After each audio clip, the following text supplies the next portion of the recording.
Hello बच्चों, let's see this question. Low spin complex of D6 cation in an octahedral field will have the following energy. Options are given: A, B, C, D.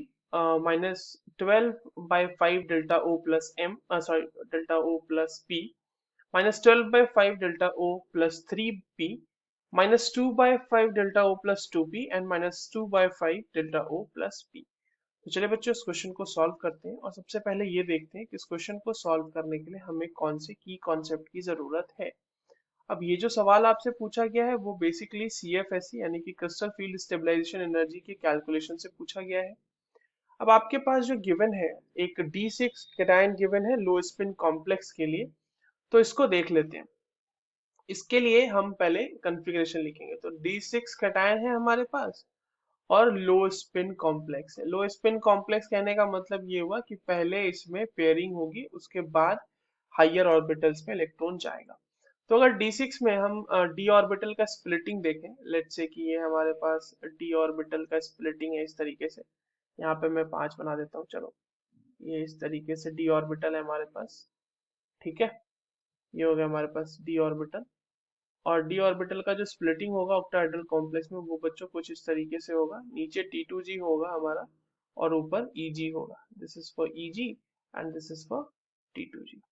क्योंकि हमारे पास जो complex है वो लो spin है, तो पहले देखो 6 इलेक्ट्रॉन्स हमें भरने हैं. तो 1 2 3 4 5 और 6, ये सारे हो गए. इसके लिए जो कॉन्फ़िगरेशन हो जाएगा वो हो जाएगा T2G 6 EG 0, क्योंकि EG में तो कोई इलेक्ट्रॉन ही नहीं है.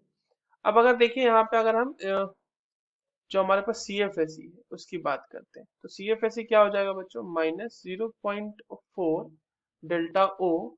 और इसको हम लोग मल्टीप्लाई करेंगे x से. x यहाँ पर क्या होगा कि T2G में कितने इलेक्ट्रॉन्स हैं, प्लस 0.6 डेल्टा O. इसको हम लोग मल्टीप्लाई करेंगे y से. इसको हम लोग मल्टीप्लाई करते हैं y से. y कहाँ है?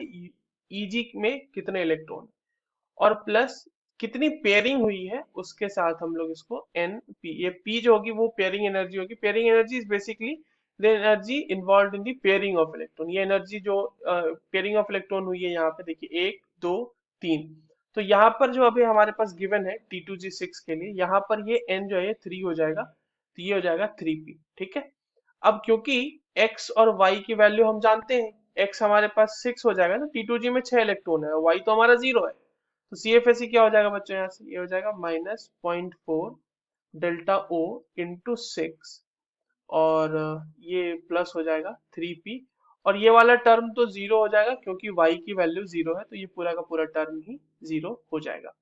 आइए इसको थोड़ा सा सॉल्व कर लेते हैं. तो ये क्या हो जाएगा हमारे पास बच्चों? ये हो जाएगा -2.4 डेल्टा O प्लस 3p. और -2.4 डेल्टा ओ को हम इस तरह से भी तो लिख सकते हैं ना, -24/10 डेल्टा ओ प्लस 3p. और -24/10 will be written as -12/5 delta O plus 3p. So this is the correct answer. देख लेते हैं ये किस ऑप्शन में गिवन है. So this is given in the option B. So the correct answer is option B. I hope you understood this well. All the very best.